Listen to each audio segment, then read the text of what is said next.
இப்போ இந்த வாராதிபதி அப்படின்னு சொல்லும்போது அனுதினம் இப்போ திங்கக்கிழமை பிறந்தவங்க இருப்பாங்க, செவ்வாய்க்கிழமை பிறந்தவங்க இருப்பாங்க, இது மாதிரி நம்ம வந்து ஃப்ரம் சண்டே டு சாட்டர்டே பிறந்தவங்க இருப்பாங்க.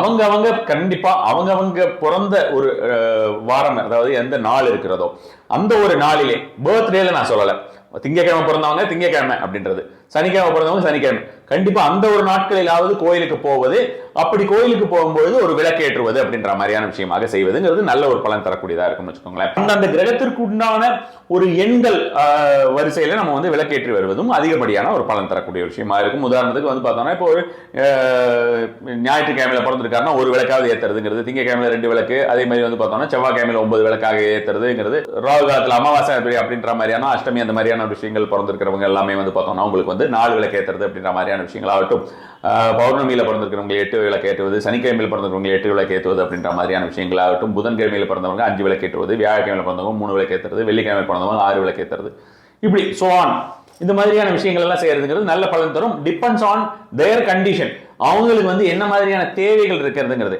அக்னி தத்துவம் அப்படிங்கிறது எவ்வளவுக்கு எவ்வளவு நாம் அதிகமாக ஆராதிக்கிறோமோ அவ்வளவுக்கு அவ்வளவு நமக்கு பலன் கொடுக்கக்கூடியது. அப்ப நீங்க வந்து தினசரி கோயில்களுக்கு போய் விளக்கேற்றும் பொழுது உங்களுக்கு அந்த வாராதிபதியுடைய பலன் அப்படின்ற மாதிரியான ஒரு விஷயம் கண்டிப்பான முறையிலே வந்து சேர்ந்து விடும். அப்ப அந்த செவ்வாய் ரிலேட்டடா இருக்கக்கூடிய பிரச்சனைகள் எல்லாம் தினசரி கோயில்களுக்கு போய் இந்த மாதிரி விளக்கேற்றுவதன் மூலமாக, அகைன் சொல்றேன், அந்த எனர்ஜி சென்டர்ஸ்னு சிறப்பாக இருக்கக்கூடிய கோயில்களிலே செய்வது அப்படின்றது நல்ல ஒரு பலன் தரக்கூடிய ஒரு விஷயமாக இருக்கும்.